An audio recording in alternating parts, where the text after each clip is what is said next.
Hello, and welcome to the second half of series. So far, what we have done with series is learned how to take a function and write a series, and write a series that will mimic it or that we can use to approximate the function. We can do that if they're geometric, easy. We know how to write Maclaurens centered at 0. We know how to write Taylors centered somewhere other than 0. And we know how to tell how wrong they are. In this second part, what we're going to be talking about is where we can use that series, if you will. For what values of x can we use that series? So some series, just like improper integrals, some series will converge and some will diverge. We know this from geometrics, right? We can tell by geometric immediately if it's going to converge or diverge, right? If the r value is between -1 and 1, I'm going to have convergence. In other words, that infinite number of terms is going to sum up somehow to a finite number. If r is greater than 1, though, it's going to go to infinity. So we already know about convergence and divergence. But right now, all we know is geometrics. What we need to do is be able to determine convergence or divergence for any series we're given. And for that, we have a series, pun intended, of tests. That's what this flowchart is all about. So you are going to want that flowchart in front of you. If you have not yet printed it, hit pause and go print the thing. You're going to want it in front of you. You might want 2 copies because after we're done, you might want to recopy it so it's nice and neat. Just putting that out there. Okay, so does a series converge or diverge? And if we know it converges, where does it converge? Will it converge anywhere? Is it only going to converge between these, on this little tiny interval? That's the question that we need to answer in this set. This is a big fat section. Okay, so possibilities of convergence. All right, now listen. Some series, the ones we're going to deal with first, only have an n in them, right? There's no x. Okay, so a series like, I animated that in at the wrong time. I'm going to show you a series. God, hold on. There it is. Okay, sorry. All right, so some series just have an n in them, right? And if all they have is an n in them, then when we write out the series, so when I write out this series, it's 1 plus 1/2 plus 1/3 plus 1/4. All of my terms are numerical, and I'm going to add them up and determine whether they're going to go to infinity or whether they're not. They're going to add up to something finite, right? For a series like this that only has an n in it, when we talk about its convergence, it's literally going to be either yes, it converges, or no, it diverges, goodbye. I'm done with this conversation. But then there are these other series that have both an n and an x. And we've been seeing these. These are the types of series we've been writing, right? Because they create power series. They create polynomials that mimic functions. These are the good ones, right? Well, obviously there's more involved here. Because when I write out this series, this is going to be x plus x squared over 2 plus x cubed over 3 plus x to the 4th over 4, and so on and so on. When I write out those, I don't just have numbers anymore. I have a polynomial now. So the question becomes, is this going to converge no matter what? What's x have to be here? Okay, so some things that might be obvious to you. If x is bigger than 1, it's like in a geometric. This isn't geometric, but if x is bigger than 1, these terms are going to grow, right? Because I'm raising that to a power. So I don't think this is going to converge for values like, 2, right? 3. It's not going to converge. It might converge if x is really small. Like what if x is 1/2? What if x is 0.1? For little values of x, this might converge. And what we want to be able to determine when it comes to a series like this, it's not going to be a flat yes or no, it converges. For a series like this, we're going to have to say, okay, here are the x values where we can use this polynomial. Here's its interval of convergence. Outside of that, it'll be no good. Now, you already know 3 series with their interval of convergence. Those 3 Maclaurens that you memorized, sine, cosine, and e to the x, they all converge everywhere. They're magical, right? Their convergence doesn't depend on the value of x. They converge everywhere. Most series aren't going to be like that. There's going to be some finite span of x values or some finite interval where it's going to converge. Now, we're going to look at these ones first because they're a little easier to deal with. They only have an n in them, and it's a very straightforward question. We're going to use those kind to learn all the tests. Right? Once we learn all the tests and get your flow chart filled in, then we're going to attack the ones that have n, nx, and nx in them. Okay, so get that flow chart handy. Here we go. Okay, flow chart time. You will notice at the top of your flow chart, this is where you start. I've said it before. Oops. Whoa. Said it before. I'll say it again. The first question you better be asking yourself every time you see a series is this thing geometric? If it's geometric, you will not enter your flow chart. If it's geometric, I don't need the flow chart, right? Because if it's geometric, I'm done immediately. It's going to converge if the absolute value of r is less than 1, period. It's going to diverge if the absolute value of r is greater than or equal to 1. And not only do we know whether it's going to converge or diverge, but for geometrics, we have this extra piece of information that it's going to converge, and we know what it converges to. It converges to a over 1 minus r. So I can tell you what function any geometric series represents. That's a bonus. If it's geometric, we're done. We can answer the convergence, divergence immediately. We don't need to move into our flowchart. Okay, now the beginning of your flowchart is going to be quick questions, right? We're going to knock these little easy ones out and see if we can figure it out before we have to go into the more complicated ones. So notice here, if it's yes, geometric, we're done. If it's not geometric, the next thing that we look for is a P series. Okay, this should be an N down here. I'm sorry, that is a typo on my paper. Okay, so is it a P series? And a P series is any series in the form 1 over n to the P, where this P is a constant. And it's easy peasy, oh my gosh, I'm full of puns today, just like geometrics. Okay. I can tell when a P series is going to converge, and it's as simple as what the value of P is. Okay. As long as P is greater than 1, it will converge. P is less than or equal to 1, it's going to diverge. Okay. So for example, if you have something like 1 over n squared, P series converges because this number is greater than 1. If you have something like 1 over the square root of n, that's n to the 1/2. That's a P series, it diverges because it's less than 1. Okay. Easy as that. If all it is 1 over a power of n, however you can get that power written, fractional or otherwise, you can tell immediately if it converges or not with P series. So again, notice 2 really quick questions at the beginning. Is it geometric? No. If not, check it. Is it P series? If it's P series, we'll be done real quick. Okay, so let's do one. Oh, I love this. I don't know if you guys have seen this series. There was a series and there was a movie called Divergent. And some jokester, not me, took the cover of Divergent and replaced the word divergent with the P series. Okay. This series has a very specific name. We call it the harmonic series.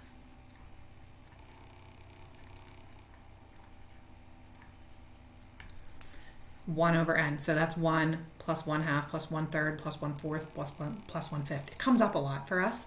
We call it the harmonic series, and it is just well known that the harmonic series diverges. So if you see that series in particular, you can say harmonic series diverges, or you can say P series, P is equal to 1, diverges. Right? Either way, it diverges. Okay. Goodness. All right, so let's take a look at a couple series and see if we can attack them using either geometric or p-series.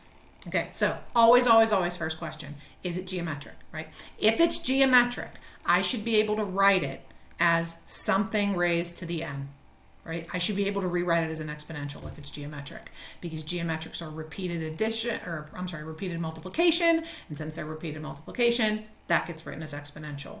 So when I look at this, I don't see geometric. If it helps you to write out the first few terms, so 1 over 1 cubed, 1 over 2 cubed, 1 over 3 cubed, it may help you to write that out to see if you can see the pattern. There's nothing that you're consistently multiplying by here. That's not going to work, right? So geometric is a sad face, okay? So off to our next question. Is it a p-series? Okay, can I get it in the form 1 over n to the p? And hopefully you're saying, yeah, okay, heck yes, 1 over n to the p, right? This is 1 over n to the third. Boom, right there.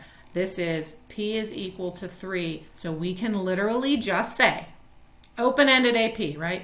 We say converges p-series n is greater than, or I'm sorry, p is greater than 1. Done. That's our reason. That's a p-series. P is greater than 1. I'm out. It converges. That's it. Easy as that. So if you can notice that something is a p-series, it's going to save you some time. Okay. This one. This guy doesn't necessarily immediately look that easy. But if I start writing the terms of this, so this is 1 square root of 1, 1 over 2 root 2, 1 over 3 root 3, and so on and so on and so on. So again, there's nothing that's repeated multiplication here. This isn't going to be geometric. There's no way to rewrite this algebraically as an exponential, as something raised to the n. So our next question is, can I get it written as 1 over n to the p? Can I get this denominator written as n to 1 exponent? And the answer is, heck yeah, you can, right? This is n to the first, and this is n to the 1/2. And I know my rules of exponents, just like I know my rules of logs, right? If you're multiplying bases, you can add the exponents, just like if you're multiplying in a log, shameless log plug. If you're multiplying in a log, you can rewrite that as addition. Why are they related like that? Oh, wait, it's because log and exponentials are inverses. Okay. So since I'm multiplying my bases, I can add these and I can write this as n to the 3/2. Woohoo! So there I go, look, n to the p, p is 3/2. That's bigger than 1. I'm all set. Right? So I'm going to say p series, p is equal to 3/2, converges. Easy as that. Okay, let's look at one more. All right, again, first things first. Let's write out a couple terms. This is e over 2 plus e squared over 2 squared plus e cubed over 2 cubed plus e to the 4th over 2 to the 4th. I see a pattern. Okay. I see that it's multiplying by e over 2 every time. You could also notice that this can be rewritten as e over 2 to the n. Again, rules of exponents, right? You can combine those into one exponential. I have a geometric here. I don't even need p-series. Right? All I need to know is what's r, right? So I said this is geometric. R value is e over 2. That's bigger than 1. E is 2.78. Divided by 2 is bigger than 2. So we're going to say geometric, r is equal to e over 2. We'll say since r is greater than 1, diverges. Done. Okay. Geometrics and p-series are going to be your key to quick answers. We see them a lot, right? They're quick. All right. So back to our flow chart.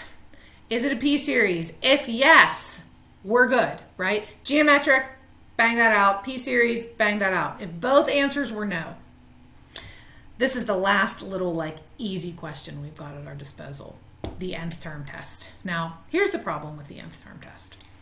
The nth term test is only good for one thing, and that is proving divergence. So please make a note here. I'm going to make it up here.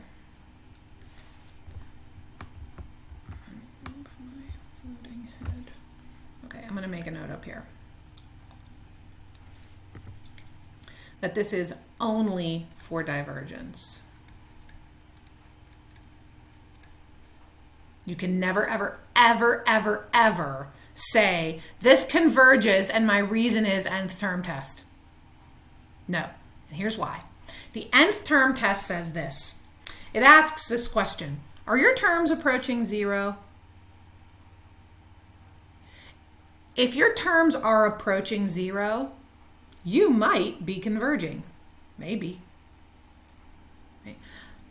But if your terms aren't approaching zero, if your terms are getting bigger, or if your terms are staying the same, there's no way you're converging. So the nth term test asks the simple question, are those terms approaching zero? If your terms aren't approaching zero, if your terms are approaching infinity or 2, like if your series is like 2 plus 2, or no, I don't want to do that.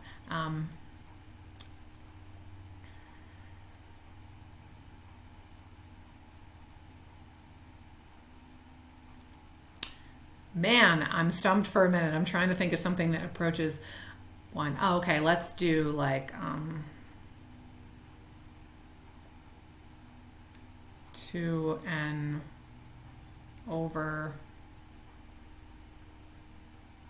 Oh, I'm so silly. Watch this. 1 over n plus 2. Ha, how's that? Okay, so this series is going to look like, when I put in a 1, right? 3. And then plus 2.5, plus 2 1/3, plus 2 1/4, plus 2 1/5. Whoops, 2. So notice your terms are getting smaller, but they're not approaching 0. They're approaching 2. And because they're approaching 2, there's no chance of this not going to infinity. I keep adding numbers, 2, 2, 2, 2, 2, 2, 2, right? They're getting closer and closer and closer to 2, but I'm still adding 2 every time. What I'm not seeing is my terms getting a lot smaller. Okay? If you don't see your terms approaching 0, you have divergence. Period. If you do see them getting smaller, you have nothing. That is very important. It's only good for divergence. And I'm going to give you a prime example. Our friend, the harmonic series. If you look at the harmonic series,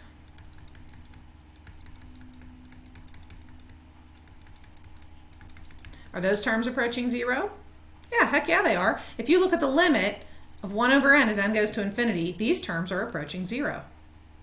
But we know full well this diverges, right? So what you can't say is, oh, nth term test, are the terms approaching 0? Yeah, they're approaching 0, it converges. No, no. There are series where the terms approach 0, they're not approaching fast enough, okay? And you may remember when we talked about, when we did improper integrals, we said, look, if you see a graph of a function that's increasing or has an asymptote like up here, obviously the area under that's going to be infinity. If you see a graph where it's dropping really fast, okay, maybe it's converging, maybe it's not.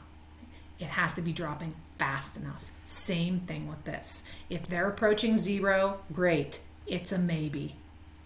If they're not approaching 0, we can stop. It's divergence. Okay?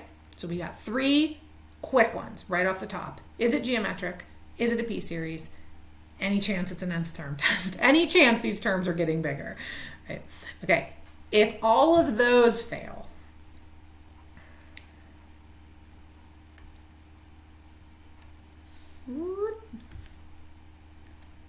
if all of those fail, I want you to notice where we go on our little chart here. Next thing that we ask is, does the series have any negative terms? And that's important, right? You may notice that either way you answer here, it's going to bounce you over here into this giant rectangle. Okay. If you answer no, there are no negative terms, it sends you straight to the big rectangle.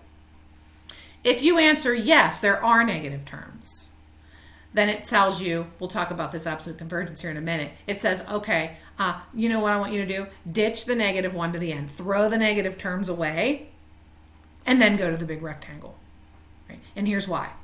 Most of our tests that we have live in the big rectangle. That's why it's the big rectangle. Problem with the big rectangle is none of those tests can handle negative terms. So if you're going to take a series into the big rectangle, we have to first take its absolute value. So we're not necessarily testing the convergence of the series. We're testing the convergence of its absolute value. And those two things are linked. Okay. But if you can't get it with geometric, p-series, or nth term, the next thing to do is throw away the negative terms and head into your big rectangle. Okay. The rest of what we're going to do in this unit, this section, is talk about what's in that big rectangle, right? Almost all of the tests that we have are in that big rectangle. Okay. You're going to be a fan of the big rectangle. Now I'm going to tell you something right now. We're going to put 5 tests in that big rectangle. Nah, 4. There's only one that you're ever going to use unless they specifically tell you otherwise. Okay.